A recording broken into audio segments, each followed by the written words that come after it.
Good morning all of you, welcome back in commerce academy. आप सभी का commerce academy में स्वागत है। हम लोग इस समय बेसिक कंसेप्ट पे काम कर रहे हैं, कॉमर्स का बेसिक कंसेप्ट लेक्चर नंबर 4, जहां पर आज हम बेसिक टर्मिनोलॉजी ऑफ कॉमर्स सीखने वाले हैं। एसेट्स क्या है, लायबिलिटी क्या है, ड्राइंग्स क्या है, कैपिटल क्या है, ये सारी बातें आज की क्लास में हम लोग करने वाले हैं। आप सभी से ये रिक्वेस्ट रहेगा कि अगर आप ये लेक्चर पहली बार देख रहे हैं, आप हमारे चैनल पे पहली बार हैं, तो प्रीवियस लेक्चर आप जरूर देख लें। यूट्यूब चैनल आप जरूर हमारा आप लाइक एंड सब्सक्राइब कर दें, फॉलो जरूर करें, साथ में बेल आइकन जरूर दबाएं ताकि आपको वीडियोज़ की नोटिफिकेशन टाइम टू टाइम मिलती रहे। 100 में 100 लाना है तो कॉमर्स एकेडमी पे आना है। मिशन 2021 के साथ हम लोग आज की क्लास शुरू करते हैं। और कल की क्लास में हम लोग आपको लास्ट टॉपिक ड्राइंग्स के बारे में बताया था। थोड़ी सी चर्चा ड्राइंग्स के बारे में हम आज और कर लेते हैं, फिर उसके बाद हम अगले टॉपिक पे आएंगे। ये चैप्टर नंबर आपकी बुक में शायद 3 मिलेगा और बड़ा इंपॉर्टेंट चैप्टर भी है, यहाँ से एग्जाम में भी क्वेश्चन पूछे जाते हैं। और साथ में कॉमर्स में अगर आपको कमांड बनानी है, बेस अगर आपको स्ट्रॉन्ग करना है, ये बेसिक पॉइंट्स आप सभी को क्लियर होने चाहिए। तो ड्राइंग्स का मतलब क्या था, एक वर्ड है ड्राइंग और ड्राइंग्स। और कभी कभी क्लास में कुछ बच्चे लास्ट ईयर चर्चा बहुत कर रहे थे कि सर हमारे स्कूल में पूछा जा रहा था कि ड्राइंग और ड्राइंग्स में क्या डिफरेंस है। हम ड्राइंग्स में ड्राइंग्स की जगह हम ड्राइंग से ही लिखेंगे, कभी ड्राइंग नहीं लिख सकते। ड्राइंग का मतलब होता है जब हम किसी स्केच को ड्रॉ करते हैं, तो ड्रॉ करने का मतलब होता है जब हम कोई चीज़ बना रहे हैं तो वहाँ पे हम ड्राइंग लिखेंगे। बट कॉमर्स की लैंग्वेज में हम ड्राइंग्स यूज करते हैं, एस लगा होना चाहिए। अगर आपने ड्राइंग्स की जगह ड्राइंग लिख दिया तो उसकी मीनिंग चेंज हो जाएगी, तो ध्यान इसका रखेंगे। ये क्वेश्चन पिछली बार आरएलबी में खूब डिस्कस भी हुआ था, तो मैं आपको ऐसे ही बताता चल रहा हूँ। तो ड्राइंग्स और ड्राइंग में डिफरेंस है, तो उस डिफरेंस का ध्यान रखेंगे। ड्राइंग्स का मतलब एग्जैक्ट क्या होता है, तो सर ड्राइंग्स का एग्जैक्ट मतलब है कि the amount withdrawn in cash are in the form of assets like goods withdrawn from the business by proprietor is called drawings. अगर ओनर ने, मैंने आपसे कहा सेपरेट लीगल एंटिटी ये कहती है कि बिजनेस और बिजनेस का ओनर दोनों आपस में सेपरेट होते हैं, दोनों आपस में अलग होते हैं। बिजनेस के इस्टेब्लिश हो जाने के बाद बिजनेस का जो ओनर होगा और साथ में बिजनेस को इस्टेब्लिश करने वाला ओनर और उसकी बिजनेस दोनों आपस में सेपरेट हो जाएंगे। इसीलिए ओनर की कैपिटल को बिजनेस लायबिलिटी मानता है। तो ड्राइंग्स, अगर ओनर अपने बिजनेस से कोई भी पर्सनल पर्पस के लिए कोई कैश या कोई गुड्स या कोई प्रॉपर्टी लेकर, एसेट्स लेकर जाता है, वैसे गुड्स और कैश की बात अभी हम करेंगे, एसेट्स की बात नहीं करेंगे। तो कोई कैश या कोई गुड्स लेकर जाता है तो उसी को हम लोग यहाँ पर क्या बोलते हैं, ड्राइंग्स बोलते हैं। तो ड्राइंग कैश में भी हो सकता है, ड्राइंग गुड्स के भी फॉर्म में हो सकता है। अगर कभी क्वेश्चन में आपसे कहा जाए इनकम टैक्स, तो इनकम टैक्स आज की क्लास में, मैंने कल की क्लास में बताया कि इनकम टैक्स का मतलब डायरेक्ट इनकम पर, कमाई गई इनकम पर डायरेक्टली इंडिविजुअल के द्वारा जो गवर्नमेंट को टैक्स पे किया जाता है वो इनकम टैक्स। इनकम टैक्स का मतलब प्रोप्राइटर की पर्सनल इनकम पर पे किया गया टैक्स, ये अंडरस्टूड पार्ट है। तो ये पर्सनल टैक्स होता है। तो पर्सनल टैक्स किसका है, ओनर का है। तो इनकम टैक्स को भी ड्राइंग्स कहा जाता है। क्यों कहा जाता है, क्योंकि अगर इनकम टैक्स का पेमेंट बिजनेस से हुआ है तो इनकम टैक्स एक्चुअली में ओनर का पेमेंट है, उसे ओनर को पे करना चाहिए, बिजनेस को पे नहीं करना चाहिए, इसलिए इसको भी हम लोग ड्राइंग्स मानते हैं। इसके साथ साथ आपको मिलेगा LIC।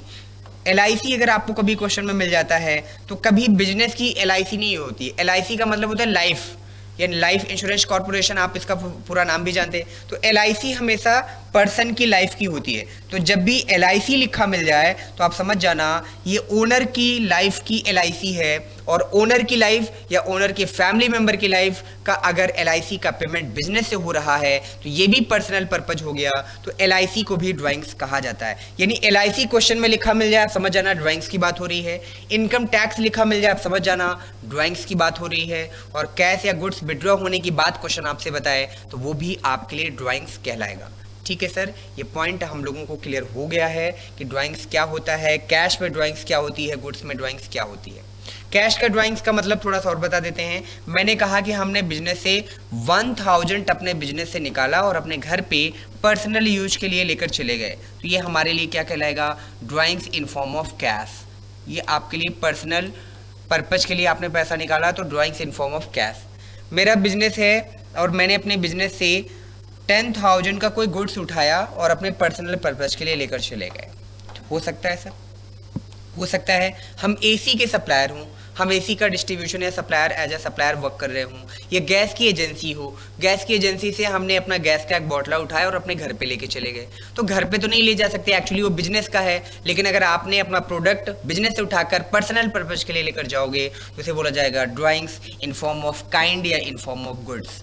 तो ड्राइंग्स आपका कैश में भी हो सकता है और आपका ड्राइंग्स गुड्स में भी हो सकता है। मैंने कहा LIC और इनकम टैक्स अगर आपको क्वेश्चन में लिखा मिल जाए, पर्सनल यूज आपको लिखा मिल जाए, प्राइवेट यूज लिखा मिल जाए, तो वो आपके लिए ड्राइंग्स कहलाता है। ठीक है सर। ड्राइंग्स हमेशा आपके बिजनेस की कैपिटल को कम करता है। क्यों कम करता है? क्योंकि आपने बिजनेस से पैसा लेकर अपने पर्सनल पर्पज के लिए आप अपने घर जा रहे हो, तो उससे आपके बिजनेस की कैपिटल उतने से कम हो जाएगी। तो ड्राइंग्स आपकी कैपिटल से माइनस होता है। ये टेक्निकल बातें आगे हम लोग सीखेंगे। फिर है आपका अगला पॉइंट सेल्स। सर सेल के बारे में तो हमें पता है कि सेल या तो कैश के फॉर्म में होगा या तो क्रेडिट के फॉर्म में होगा। जब अपनी गुड्स एंड सर्विस का ओनरशिप सेल करते हैं, वो एक्चुअली में सेल का मतलब होता है transfer of right of ownership. जब किसी भी चीज का ओनरशिप का राइट ट्रांसफर हो जाता है तो उसी को सेल कहा जाता है। Goods sale of goods act 1930 जब आप पढ़ेंगे लॉ में तो आपको ये बात और अच्छे से क्लियर होगी। जैसे मैंने कहा कि ये मार्कर मेरे पास है, अब इस मार्कर का ओनर मैं हूं, लेकिन इसका ओनरशिप का राइट अगर मैं सेल कर दूं तो इसका मतलब अब मैं इस मार्कर को यूज नहीं कर सकता, तो यही आपके लिए सेल कहलाता है। तो सेल दो वैरायटी है, या तो आप कैश में सेल करोगे या तो आप क्रेडिट में सेल करोगे। कैश का सेल का मतलब ये है कि आपका पैसा तुरंत आपको रिकवर हो जाएगा। क्रेडिट सेल का मतलब है कि फ्यूचर की डेट पर आपको पैसा मिलने वाला है, ऑन स्पॉट यानी इमीडिएट आपको पेमेंट नहीं मिलेगा। ठीक है सर। रेवेन्यूज क्या है? The amount which is either receive or receivable from various business operation। कहते हैं बिजनेस ऑपरेशन से जो पैसा मिल रहा है या जो पैसा मिलने वाला है उसी को हम लोग रेवेन्यू बोलते हैं।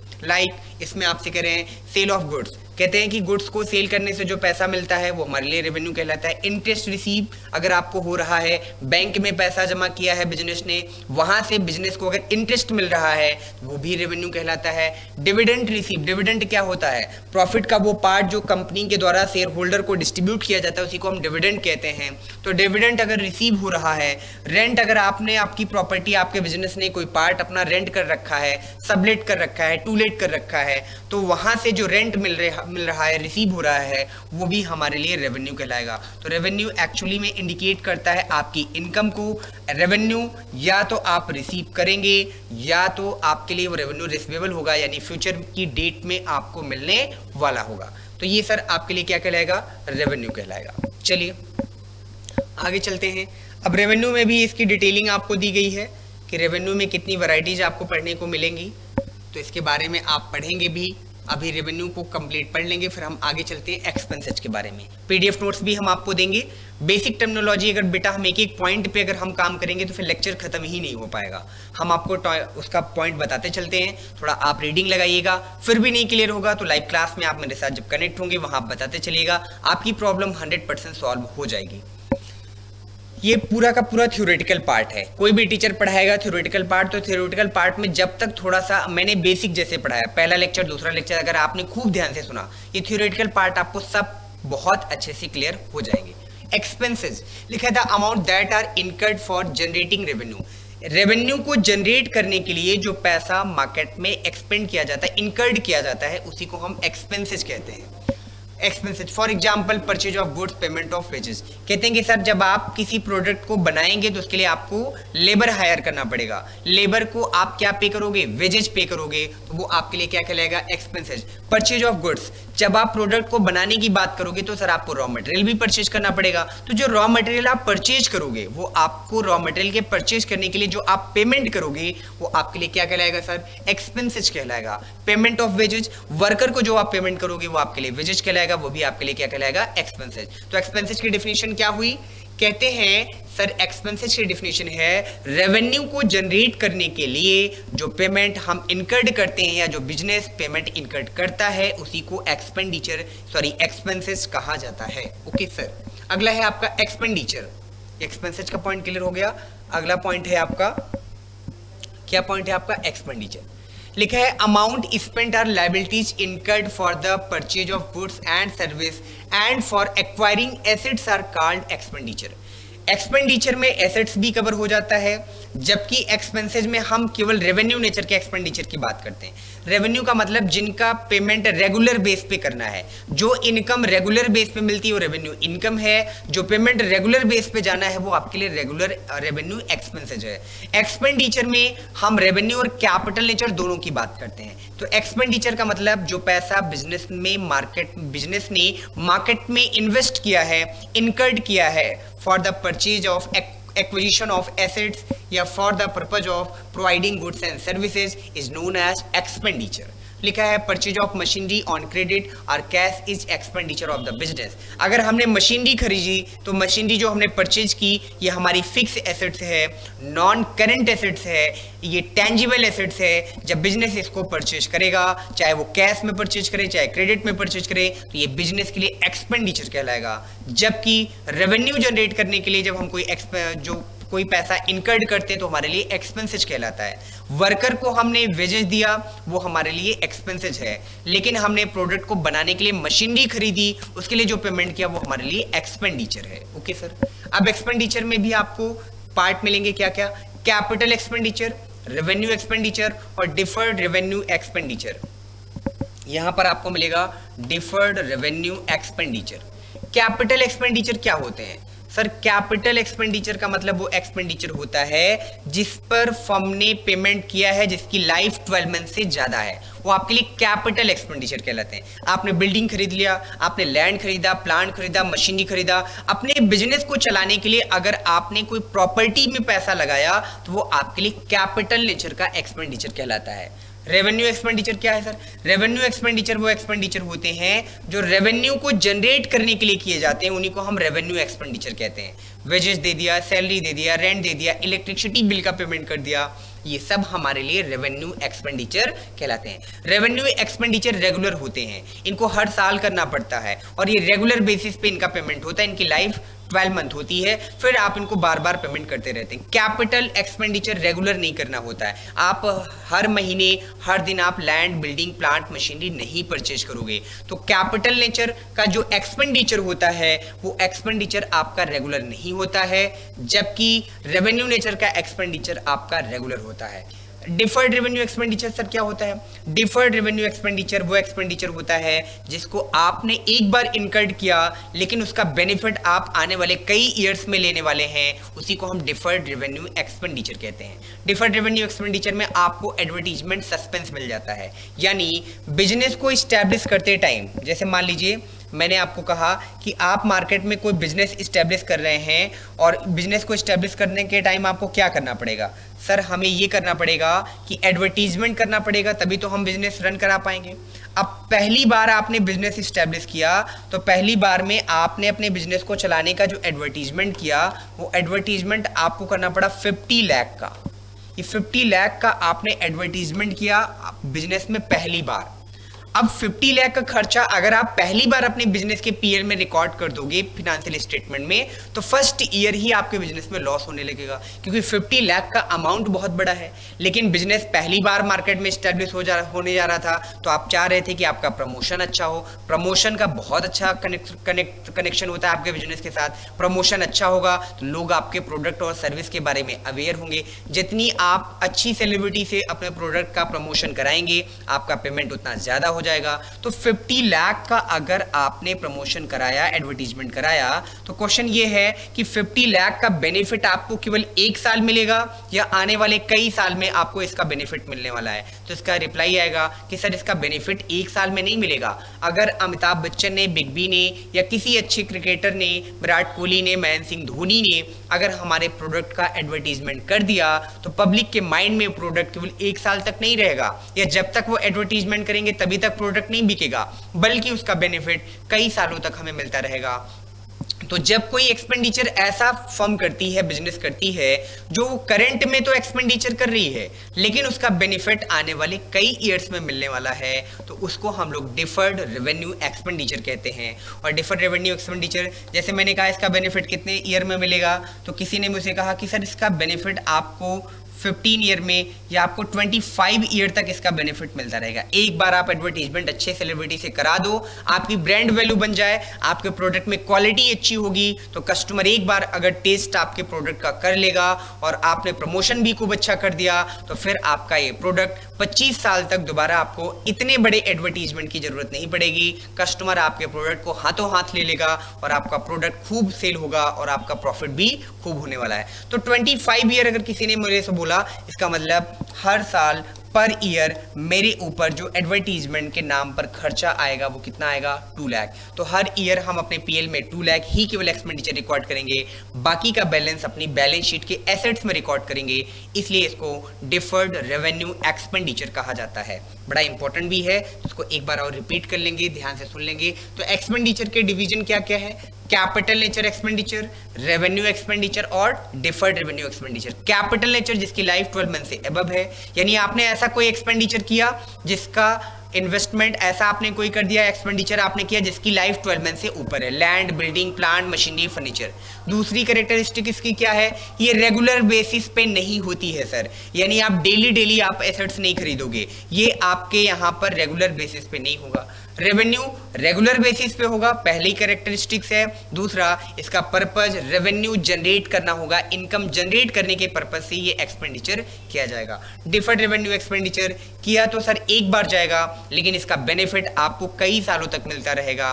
इसलिए आप एक एस्टिमेटेड ईयर के बेस पर, जैसा कि मैंने आपको एग्जाम्पल में बताया, आप अपने पीएल में अमाउंट रिकॉर्ड करते रहेंगे। जो बाकी का बैलेंस होगा वो आपके बैलेंस शीट के एसेट्स में, फिक्टिटियस एसेट्स के कॉलम में के नीचे हेड में आपको रिकॉर्ड करना पड़ेगा। इसी में आपको एक मिलेगा प्रिलिमिनरी एक्सपेंसेस। प्रिलिमिनरी एक्सपेंसेस का मतलब होता है प्रारंभिक खर्चे। बिजनेस को स्टैब्लिश करते समय जो खर्चे होते हैं उनको प्रिलिमिनरी एक्सपेंसेस कहते हैं। अब हर साल तो बिजनेस आप स्टैब्लिश नहीं करोगे, जिस साल आप बिजनेस स्टैब्लिश करोगे, जेन्युइन सी बात है कि उस ईयर में आपके बिजनेस के खर्चे बहुत ज्यादा होंगे। जब आपके बिजनेस के खर्चे बहुत ज्यादा होंगे बिजनेस को स्टैब्लिश करते टाइम, तो आपके लिए डिफर्ड रेवेन्यू एक्सपेंडिचर हो जाएगा। स्टैब्लिशमेंट का बेनिफिट आप कई सालों तक लेंगे, तो आप एस्टिमेटेड ईयर से डिवाइड करके जो वैल्यू आएगी उसको अपने पीएल अकाउंट में रिकॉर्ड करेंगे, बाकी चीजें आप बैलेंस शीट में रिकॉर्ड करेंगे। जब प्रैक्टिकल क्वेश्चन आप मेरे साथ देखेंगे तो ये बातें आपको ज्यादा समझ आएंगी, आपको ज्यादा अच्छी लगेंगी। ओके सर, चलिए अब आगे चलते हैं रेवेन्यू एक्सपेंडिचर के बारे में। Expenditure that are incurred during a normal operation of business like rent paid, salary paid, मैंने इसके बारे में मैंने आपको बता ही दिया। अब आपका अगला है प्रॉफिट। सर ये प्रॉफिट क्या होता है बताइए कुछ।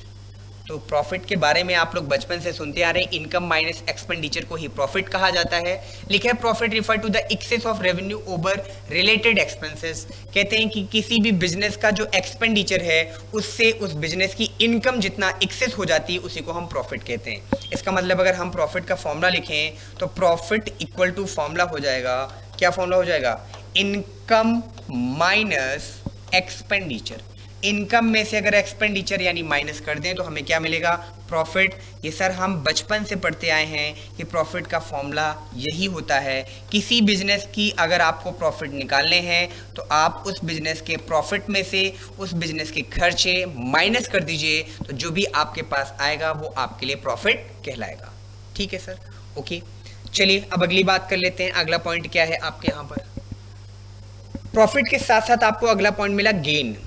सर दो वर्ड हैं, एक प्रॉफिट वर्ड होता है, एक आपका गेन वर्ड होता है। तो आइए आज की क्लास में सीखने वाले हैं कि गेन वर्ड क्या है।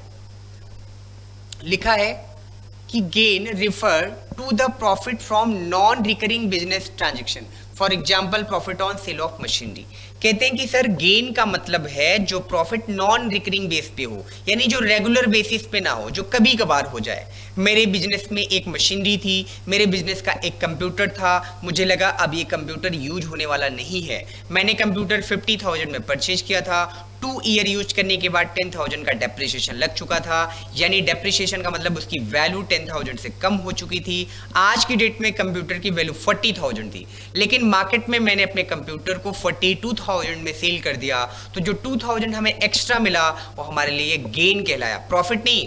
प्रॉफिट तो तब होता जब इनकम माइनस एक्सपेंडिचर करते, यहाँ क्या है, यहाँ आप रिकरिंग बेस पर नहीं है, नॉन रिकरिंग बेस पर, यानी इरेगुलर है। ऐसा तो नहीं है कि आप हर साल, हर दिन, हर महीने अपने बिजनेस की एसेट्स ही बेचते रहते हो। एसेट्स कभी कभार बिकेगा जब आप अपने बिजनेस के एसेट्स को कभी कभार सेल करोगे, और सेल करने की वजह से अगर आपको कोई एट अ सडन कोई प्रॉफिट हो जाता है जिसके बारे में आपको उम्मीद भी नहीं होती है, तो वो प्रॉफिट आपके लिए क्या कहलाएगा, गेन कहलाएगा। जैसे इन्होंने कहा for the example profit on sale of 2000 किस पे, consideration is known as gain. Profit on sale of machinery, अगर बिजनेस की मशीनरी को सेल करने से 2000 का प्रॉफिट हुआ तो इसी को कंसिडर किया जाता है gain. As a sale of machine is non recurring in nature, machine का sale non in recurring nature है। नॉन रिकरिंग नेचर का मतलब क्या होता है, तो सर इसका मतलब होता है इरेगुलर, जो रेगुलर ना हो, यानी जो रेगुलर बेसिस पे होता है वो रिकरिंग नेचर का कहलाता है। जो नॉन रिकरिंग होता है इसका मतलब जो रेगुलर ना हो। तो मशीनरी का सेल रेगुलर नहीं होता है, इसलिए मशीन को, किसी प्रॉपर्टी को, किसी एसेट्स को सेल करने की वजह से जो भी प्रॉफिट होगा, जो भी हमें अमाउंट एक्स्ट्रा मिलेगा वो हमारे लिए गेन कहलाएगा। Okay sir. लॉस क्या होता है sir, loss refer to the excess of expenses over the income. कहते हैं अगर आपके बिजनेस की इनकम, यहाँ पे सर मैं आपको लिख के दिखा भी देता हूँ, सिंपल है। कहते हैं कि सर लॉस के बारे में मैं आपको बता रहा हूँ, लॉस इक्वल टू आपका फॉर्मूला हो जाता है एक्सपेंडिचर माइनस इनकम या रेवेन्यू। रेवेन्यू को ही इनकम बोलते हैं, या इसको हम इनकम या रेवेन्यू दोनों बोल सकते हैं। ठीक है सर। अगर किसी बिजनेस का एक्सपेंसेस उसकी इनकम से ज़्यादा हो जाए तो जितना ज़्यादा होगा वो उस बिजनेस का लॉस कहलाएगा। ये बेसिक टर्मिनोलॉजी है, ये बात आपको क्लियर होनी चाहिए, तभी आप इनसे रिलेटेड चीज़ें समझ पाएंगे और कॉमर्स को खूब अच्छे से अप्लाई कर पाएंगे। सर लॉस के बारे में, सर ये प्रॉफिट लॉस कॉमर्स तो बड़ा व्यवहारिक, बड़ा प्रैक्टिकल लग रहा है। हाँ जी, आपकी लाइफ में कॉमर्स से आपकी मुलाकात डेली होती है। जब आप मार्केट में निकलते हैं तो किसी ना किसी पार्ट से आपकी मुलाकात होती रहती है। कॉमर्स बहुत प्रैक्टिकल है, बहुत इंटरेस्टिंग सब्जेक्ट है, बहुत अच्छा सब्जेक्ट है। बस आपको बहुत कंसंट्रेट होकर पढ़ना है, एक बड़े मिशन के साथ, बड़े लक्ष्य के साथ, या सीए बनना है, सीएस बनना है, सीएमए बनना है, एमबीए करना है, और उसी लक्ष्य के साथ अगर आप तैयारी करेंगे तो आपको बात भी समझ में आएगी, क्लास भी अच्छी लगेगी, टॉपिक भी आपको इंटरेस्टिंग लगेगा।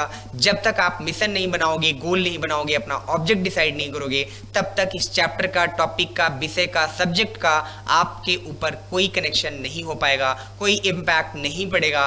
आपके लिए ये नॉर्मल सब्जेक्ट लगने लगेगा। लेकिन जिस दिन आपका मिशन क्लियर हो जाएगा उस दिन यही टॉपिक, यही सब्जेक्ट आपके लिए बहुत फेवरेट टॉपिक बनने वाला है, और बनेगा।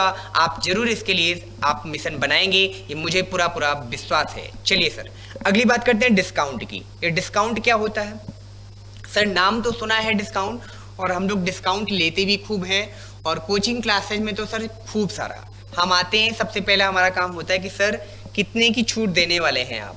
डिस्काउंट देंगे सर तो पढ़ेंगे, नहीं देंगे तो नहीं पढ़ेंगे। आप अच्छा पढ़ाते हैं, बहुत अच्छी बात। आप अच्छा नहीं पढ़ाते हैं सर, और अच्छी बात। अगर आप डिस्काउंट देंगे तब तो सर हम पढ़ेंगे, आप डिस्काउंट नहीं देंगे तो सर हम नहीं पढ़ेंगे, क्योंकि हमारे हिंदुस्तान में पहली प्रायोरिटी क्वालिटी को नहीं दी जाती है।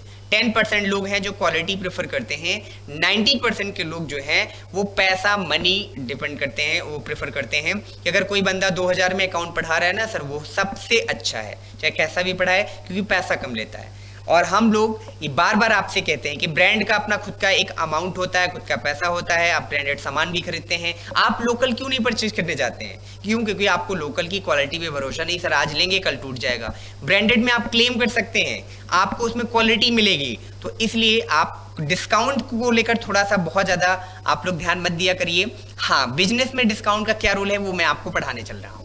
डिस्काउंट का मतलब क्या है वो मैं आपको डेफिनेशन के थ्रू बताता हूं। Deduction in the sales price of goods and services. कहते हैं सेल्स प्राइस, गुड्स और सर्विसेज की जो सेलिंग प्राइस है उसमें सर जो डिडक्शन किया जाता है उसी को डिस्काउंट कहा जाता है। अच्छा जी सर, इसके बारे में तो पता था। Deduction allowed on account of receiving quick payment from the debtors. Debtor से पैसा जल्दी से मिल जाए, इस बात के लिए डिस्काउंट दिया जाता है। और डिस्काउंट के क्या क्या पार्ट हैं वो सारी डिटेल हम लोग पढ़ने वाले हैं। एक तो होता है ट्रेड डिस्काउंट। ट्रेड डिस्काउंट हमेशा लिस्ट प्राइस पर दिया जाता है और ट्रेड डिस्काउंट को कभी भी बुक्स में रिकॉर्ड नहीं किया जाता है। जब प्रैक्टिकल अप्रोच पढ़ाएंगे तो थोड़ा और डिटेल में आपको बताएंगे। अभी आपको समझना है कि दो डिस्काउंट हैं आपके, एक आपका है ट्रेड डिस्काउंट और दूसरा आपका है कैश डिस्काउंट। ट्रेड डिस्काउंट कौन सा डिस्काउंट होता है? जो लिस्ट प्राइस पे निकाला जाता है, जिसको हम कभी भी अपने बुक्स में रिकॉर्ड नहीं करते। सर ये लिस्ट प्राइस क्या होती है, उसके बारे में भी हम आपको डिटेल में जब वहां पर लेक्चर पढ़ाएंगे तो बताएंगे। अगला है कैश डिस्काउंट। कैश डिस्काउंट का मतलब वो डिस्काउंट होता है जो कैश पर दिया जाता है, या तो कैश को रिसीव करते समय या कैश को पे करते समय जो डिस्काउंट दिया जाता है उसको हम कैश डिस्काउंट कहते हैं। इसमें एक आपका डिस्काउंट अलाउड, एक है आपका डिस्काउंट रिसीव। डिस्काउंट अलाउड का मतलब जो डिस्काउंट बिजनेस दे रहा है अपने कस्टमर को, और डिस्काउंट रिसीव का मतलब जो डिस्काउंट बिजनेस को मिल रहा है अपने सप्लायर से।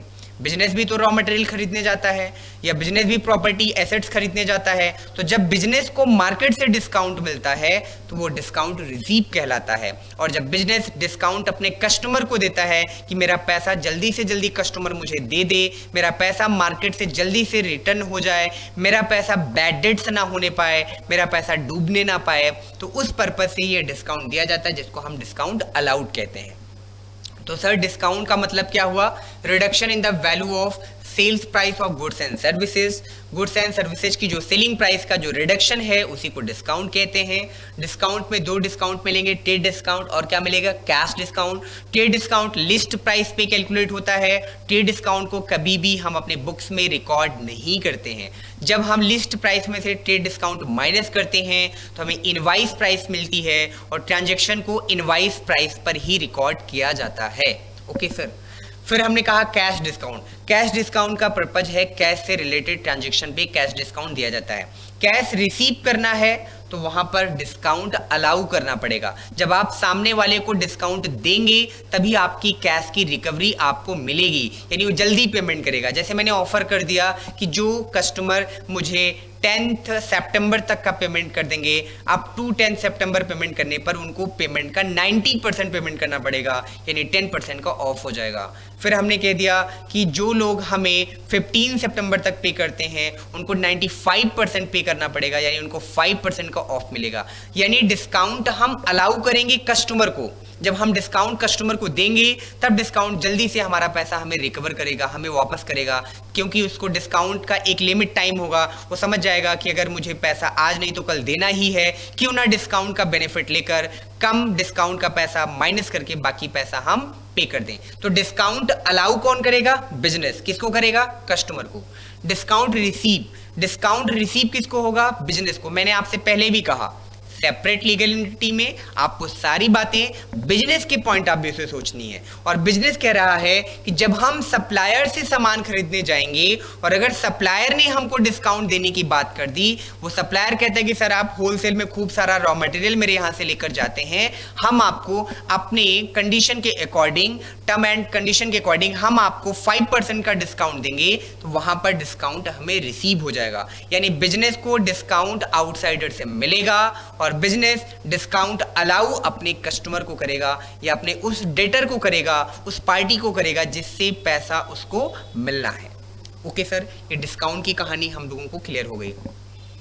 तो ट्रेड डिस्काउंट, कैश डिस्काउंट क्या है इसके बारे में मैं आपको बता चुका हूँ, इसकी डिटेलिंग है, पीडीएफ नोट्स में भी आप पढ़िएगा और बुक से भी आप पढ़िएगा। अब अगली बात करते हैं वाउचर। सर वाउचर क्या होता है? वाउचर का मतलब है प्रूफ ऑफ ट्रांजैक्शन। ट्रांजैक्शन हुआ है या नहीं हुआ है, ट्रांजैक्शन की डेट क्या है, ट्रांजैक्शन का अमाउंट क्या है, क्वांटिटी क्या है, ये सारी बातें आपको कौन बताएगा? वाउचर। वाउचर एक्चुअली में प्रूफ ऑफ ट्रांजैक्शन है और लीगल टर्म में जब तक वाउचर नहीं होता है तब तक हम ट्रांजैक्शन को अपनी बुक्स में रिकॉर्ड नहीं करते हैं। वाउचर का बहुत बड़ा रोल है कॉमर्स में, बिजनेस में और हर जगह पर। यहाँ पे लिखा है voucher is an evidential document containing detail of transaction. कहते हैं सर ये एक एविडेंशियल डॉक्यूमेंट है और जो आपके ट्रांजैक्शन की डिटेल रिटेन करता है, जिसमें ट्रांजैक्शन की डिटेल मेंशन होती है, जिसमें ट्रांजैक्शन की डिटेल कंटेन की जाती है, रखी जाती है, लिखी जाती है, उसी को हम वाउचर कहते हैं।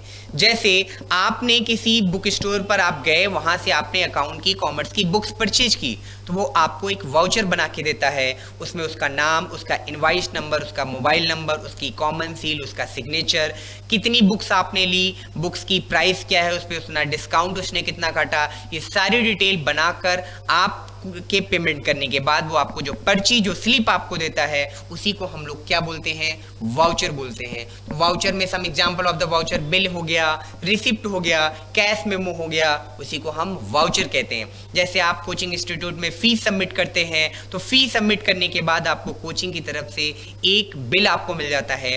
रेस्टोरेंट में जब आप खाना खाने जाते हैं, डिनर लंच पे आप जाते हैं, तो वहां पर खाना खाने के बाद आपको एक बिल वहां पर मिलता है, उसी बिल को हम लोग वाउचर कहते हैं। ठीक है सर, ये वाउचर वाली बात आपकी हम लोगों को समझ में आ गई। अब बात करते हैं गुड्स की।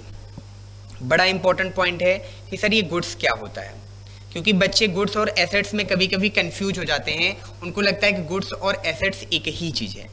गुड्स और एसेट्स में डिफरेंस है। गुड्स का मतलब है रीसेल पर्पस से जो प्रोडक्ट हमने मार्केट से खरीदा और रीसेल पर्पस से खरीदा, उसी को हम गुड्स कहते हैं। यानी जिसको हमने सेल करने के पर्पज से खरीदा है वो हमारे लिए गुड्स है। जिसको हमने यूज करने के पर्पज से लॉन्ग टर्म में हमने परचेज किया, वो हमारे लिए एसेट्स है। तो गुड्स के बारे में क्या लिखा है, those items which are product are purchased, which are produced are purchased with an intention to sell in the main course of a business are called goods।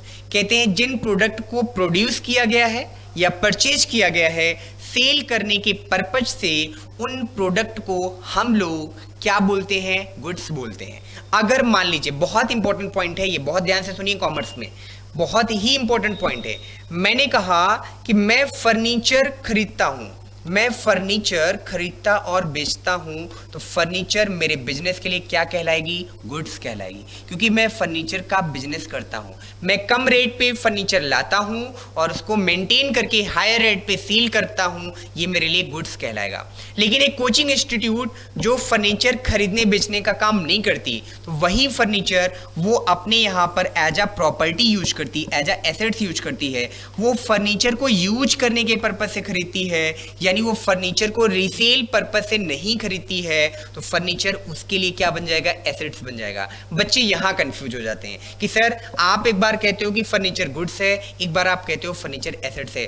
Furniture को यूज करने के इंटेंशन पे डिपेंड करेगा कि furniture goods है कि furniture assets है। अगर आपने फर्नीचर को रीसेल पर्पस से खरीदा है कि आज आपने खरीदा या आपका खरीदने बेचने का काम ही है, तो आपके लिए वो फर्नीचर गुड्स कहलाएगी। लेकिन अगर आपने फर्नीचर आपने यूज करने के पर्पज से खरीदा, आपके बिजनेस का इंटेंशन फर्नीचर को बेचना नहीं है, तो फर्नीचर आपके लिए क्या कहलाएगी, एसेट्स कहलाएगी। यानी जिस चीज में हम अपना बिजनेस डील करते हैं वो हमारे लिए गुड्स कहलाती है। अगर हम कहें कि बाटा की कंपनी शूज बनाती है, एडिडास शूज बनाती है, स्लीपर बनाती है, टी शर्ट्स बनाती है, तो ये स्लीपर, शूज, टी शर्ट, ये सब बैग, ये सब नाइकी हूँ, एडिडास हूँ, रिबोक हूँ, इन सब के लिए गुड्स कहलाएंगी। यानी जिस चीज में हम अपने बिजनेस की डीलिंग करते हैं वो हमारे लिए गुड्स कहलाती है। एसेट्स क्या है, जिसको हम रिसेल करने के पर्पज से परचेज नहीं करते हैं, जिसे हम यूज करने के पर्पज से परचेज करते हैं, उन्हें हम एसेट्स कहते हैं। तो मैंने आपसे क्या क्या कहा, मैंने कहा मैंने बिल्डिंग खरीदी, मेरा रियल एस्टेट का बिजनेस है, मैं प्रॉपर्टी खरीदता हूं, मैं प्रॉपर्टी बेचता हूं, तो प्रॉपर्टी का खरीदना और बेचना मेरे लिए गुड्स हो जाएगा। लेकिन मेरा कोचिंग इंस्टीट्यूट का बिजनेस है या मेरा रेस्टोरेंट का बिजनेस है, मैंने प्रॉपर्टी खरीदी, वो प्रॉपर्टी मैं बेचने के पर्पज से नहीं खरीद रहा हूं, यूज करने के पर्पज से खरीद रहा हूं, तो वो प्रॉपर्टी मेरे लिए गुड्स नहीं, वो मेरे लिए प्रॉपर्टी एसेट्स बन जाएगी। मैं गुड्स आपको पढ़ा रहा हूं, तो गुड्स में कहते हैं कि जब हम किसी गुड्स का प्रोडक्शन करते हैं या हम मार्केट से परचेज करते हैं इंटेंशन के साथ कि इसे हमें रीसेल करना है, तो वो प्रोडक्ट हमारे लिए गुड्स कहलाता है। गुड्स या तो हम परचेज करेंगे या तो हम सेल करेंगे, और गुड्स के दो पार्ट हो जाते हैं, purchase and sale. Okay sir, ये पॉइंट क्लियर हो गया। जनरल एंट्री करते समय, अकाउंटिंग करते समय ये पॉइंट बहुत इंपॉर्टेंट हो जाता है कि गुड्स क्या है और गुड्स के साथ एसेट्स क्या है, कहाँ पर हमें सेल परचेज लिखना है, कहाँ पर हमें एसेट्स का नाम लिखना है। तो प्लीज गुड्स को और एसेट्स को आप कंफर्म कर लीजिएगा, दोनों के डिफरेंस को समझ लीजिएगा, वीडियो को पॉज करके आप देखिएगा, नोट्स बनाते चलिएगा, तो चीजें आपको अच्छे से क्लियर होती चलेंगी। ठीक है सर, चलिए गुड्स के बाद हम आपको बताते हैं अगला पॉइंट क्या है, स्टॉक। स्टॉक का मतलब सर क्या होता है, कहते हैं सर गुड्स का वो पार्ट जो हम सेल नहीं कर पाए। एक्चुअली में स्टॉक की 3 वैरायटी आपको पढ़ने को मिलेगी। क्या क्या वैरायटी मिलेगी सर स्टॉक की वैरायटी? एक वैरायटी तो आपको मिलेगी रॉ मटेरियल ऑफ स्टॉक, एक आपको मिलेगी WIP का स्टॉक, एक आपको मिलेगी FG का स्टॉक। WIP यानी वर्क इन प्रोग्रेस, और तीसरा आपको मिलता है FG यानी फिनिश्ड गुड्स।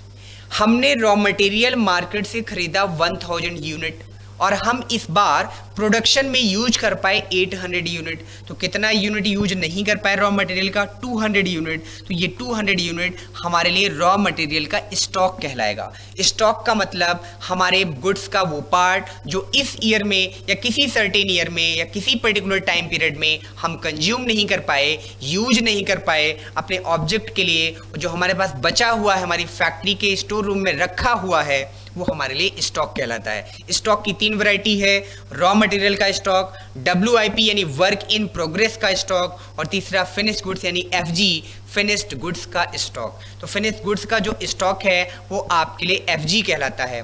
तो हमने आपसे कहा कि रॉ मटेरियल का 200 यूनिट 1000 यूनिट हम मार्केट से ले आए, 800 यूनिट का हम कंजम्पशन कर ले गए, उसका प्रोडक्ट बना ले गए, 200 यूनिट अभी भी हम यूज नहीं कर पाए, तो 200 यूनिट हमारे लिए रॉ मटेरियल का स्टॉक कहलाएगा। WIP क्या है? वर्क इन प्रोग्रेस, जो काम चल रहा है। 31 मार्च को हमारा अकाउंट क्लोज हुआ और वहां तक जो काम अभी हमारा पेंडिंग है, रन कर रहा है, अभी कंप्लीट नहीं हुआ है, और जो उसका बचा हुआ स्टॉक होता है हमारे लिए WIP वर्क इन प्रोग्रेस का स्टॉक कहलाता है। Okay sir. FG finish goods क्या है? सर हमने इस बार बनाए 500 यूनिट। 500 यूनिट जो हमने बनाया ना, यही हमारे लिए FG कहलाता है, फिनिश्ड गुड्स कहलाता है। और FG में 500 यूनिट में अभी तक हमने सेल केवल किया कितना? 400 यूनिट। इस साल 100 यूनिट हमने सेल नहीं कर पाए। हम बनाया तो 500, सेल हुआ 400, 100 यूनिट अभी हमारा सेल नहीं हो पाया, तो वो हमारे लिए कैसा स्टॉक कहलाएगा? स्टॉक ऑफ फिनिश्ड गुड्स यानी स्टॉक ऑफ FG कहलाएगा। ठीक है सर, स्टॉक का भी मतलब हम लोगों को समझ आ गया। Goods which are held by firm for the purpose of in the normal course of the business are called stock. तो स्टॉक का मतलब बुक में भी, नोट्स में भी बता दिया गया है, और हमने भी आपको स्टॉक का मतलब भी समझा दिया, कैटेगरी भी बता दी कि 3 कैटेगरी स्टॉक की क्या क्या होती है। अगला है डेटर। ये बड़ा ही फेमस है और इसी पे सब कुछ कहानी होनी है, बैड डेट से निकलना है, थोड़ा सा फेमस है डेटर्स। डेटर्स का मतलब the party to whom goods are sold on credit basis. जिस पार्टी को क्रेडिट पे सामान बेचा गया है वो पार्टी डेटर कहलाती है। सर ये एप्रोप्रिएट डिफिनेशन नहीं हुई। एप्रोप्रिएट डिफिनेशन क्या है? जिस पार्टी से फर्म को पैसा लेना है वो पार्टी डेटर कहलाती है। जैसे मेरा शॉप है, मैं शॉपकीपर हूँ, और शॉपकीपर होने के नाते मैंने अपने कस्टमर को क्रेडिट पे सामान बेचा हुआ है, वो सारे कस्टमर मेरे लिए डेटर कहलाएंगे। मैंने किसी अपने रिलेटिव को लोन दिया हुआ है, तो रिलेटिव मेरा पैसा मुझे वापस देने वाला है, तो मेरे लिए वो रिलेटिव डेटर कहलाएगा। जिस पार्टी से बिजनेस को पैसा मिलना है वो पार्टी बिजनेस के लिए डेटर कहलाती है। डेटर बिजनेस का करंट एसेट्स होता है क्योंकि पैसा इसमें आपको मिलने वाला है। पढ़ लेते हैं। Person who owe amount to the business. जिस पर्सन ने बिजनेस से लोन लिया है, जिस पर्सन ने क्रेडिट में बिजनेस से सामान परचेज किया है, उस पर्सन को हम लोग क्या बोलते हैं? डेटर। और कहते हैं and service are called debtor. उसी पर्सन को डेटर कहा जाता है। मैं रिपीट कर देता हूं, जिस पर्सन ने, जिस इंडिविजुअल ने, जिस बिजनेस ने जिस पर्सन ने बिजनेस से कोई सामान क्रेडिट पे खरीदा है या बिजनेस से कोई पैसा लोन में लिया है, वही पर्सन बिजनेस के पॉइंट ऑफ व्यू से डेटर कहलाता है। Okay sir. अगला क्या है? क्रेडिटर। क्रेडिटर क्या है? जिस पार्टी को बिजनेस पेमेंट करने वाली है उस पार्टी को बिजनेस क्रेडिटर कहती है। मेरे बिजनेस का नाम है ABC लिमिटेड।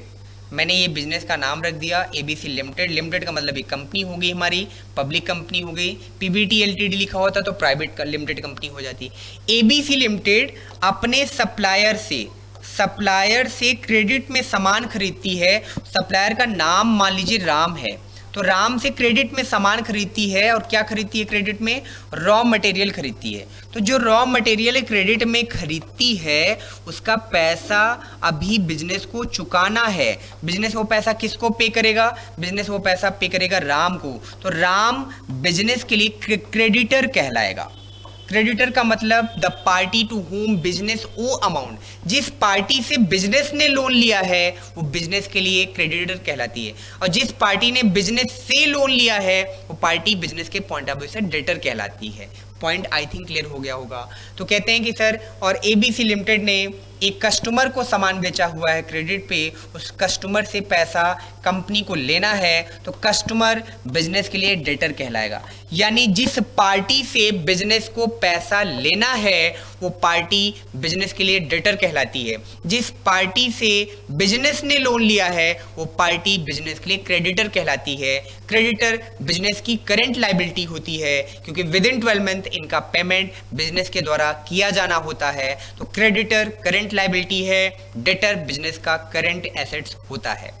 पॉइंट याद रखेंगे। सर इसमें तो डेबिटर लिखा हुआ है, आप डेटर पढ़ रहे हो, बी साइलेंट है, आप इसे डेटर पढ़ सकते हैं, अदरवाइज जैसा आप प्रोनाउंशिएट करना चाहें जिसमें आप कंफर्टेबल हो। अदरवाइज बी यहाँ साइलेंट है, डेटर इसे पढ़ा जाता है। तो डेटर और क्रेडिटर का पॉइंट क्लियर हो गया। आगे चलते हैं। बड़ा ही इंपॉर्टेंट पॉइंट, M6 थियरी के बारे में हमने आपको थोड़ा बहुत बताया था कि M6 थियरी क्या होती है, और उसी M6 थियरी के साथ M5 थियरी पहले लेक्चर में ही हमने आपको बता दिया है। अब हम आपसे बात करते हैं बिजनेस ट्रांजैक्शन की, कि बिजनेस ट्रांजैक्शन क्या होते हैं। तो इसके बारे में हम आपको आज की क्लास में अब आगे की बात डिस्कस करने वाले हैं। उम्मीद करते हैं कि यहाँ तक का पार्ट आप सभी को क्लियर हो गया होगा, और अगर क्लियर नहीं है तो प्लीज़ यहाँ तक रिवाइज करें, पढ़ें चीज़ों को, और जब तक आप चीज़ों को पढ़ेंगे नहीं, रिवाइज नहीं करेंगे, तब तक आपको बात समझ में नहीं आएगी। तो आज की क्लास में जो बात हम आपको बताने चल रहे हैं वो बात बड़ी इंपॉर्टेंट है, बड़ी अच्छी बात है, बट ये आज का लेक्चर हम यहीं तक रखेंगे बेसिक टर्मिनोलॉजी के साथ। बाकी बातें, ये जो लेक्चर है, जो अच्छा इंपॉर्टेंट पार्ट है अकाउंट का पार्ट, ये कल की क्लास में हम आपको कराने वाले हैं। डेबिट का रूल क्या है, क्रेडिट का रूल क्या है, डेबिट की मीनिंग क्या है, क्रेडिट की मीनिंग क्या है, ये सारी बातें हम लोग कल की क्लास में सीखने वाले हैं। बड़ी इंपॉर्टेंट क्लास कल हमारी होने वाली है। अगर आपको हमारी क्लासेज अच्छी लग रही हैं तो प्लीज़ आप मुझे यूट्यूब पर ज़रूर लाइक करें, फॉलो करें, कमेंट्स करें, और सब्सक्राइब कर दें हमारा यूट्यूब का चैनल। साथ में बेल आइकन जरूर दबाएं ताकि आपको हमारे वीडियोज़ की नोटिफिकेशन टाइम टू टाइम मिलती रहे। सभी सोशल मीडिया प्लेटफॉर्म पर कॉमर्स एकेडमी या सुधीर मिश्रा के नाम से आप मुझे सर्च कर सकते हैं, फॉलो कर सकते हैं, जहां पर क्लासेस की नोटिफिकेशन आपको मिलती रहेंगी। बेटा दुनिया में कोई भी टीचर चाहे जितना अच्छा आपको पढ़ाए, जब तक आप पढ़ाई के लिए तैयार नहीं होंगे, जब तक आप पढ़ाई का मन नहीं बनाएंगे, तब तक चीज़ें आपको समझ में नहीं आएंगी। जिनके पास एक्सक्यूजेज हैं, चाहे वो आज हो, चाहे वो कल हो, चाहे वो फ्यूचर की बात हो, एक्सक्यूजेज हैव नो रिजल्ट। जिनके पास भी बहाने हैं उनके पास रिजल्ट्स नहीं है। बड़े रिजल्ट देने हैं, लाइफ में कुछ बड़ा करना है, तो पढ़ाई के अलावा कोई भी शॉर्टकट वे नहीं है। तो लग जाइए। भले आपने 11th में पहली बार कॉमर्स आपने लिया है, 10th पास आउट होकर आप आए हैं, तो अगर आपको लगता है कि कॉमर्स इजी है इसलिए नहीं पढ़ना है, तो अभी जर्नी शुरू हुई है, अभी पिक्चर बाकी है मेरे दोस्त, बहुत कुछ पढ़ना है आपको। तो अभी आप कैसे सुनी सुनाई बात पे कह सकते हैं कि कॉमर्स आसान है। तो आज की क्लास यहीं तक, बाकी बातें हम लोग कल की क्लास में करने वाले हैं। तो कल का लेक्चर जरूर देखें, कल की क्लास आप बिल्कुल मिस ना करें। तो आज की क्लास यहीं तक, रिवीजन करें, बाकी बातें हम लोग कल की क्लास में करेंगे। Thank you.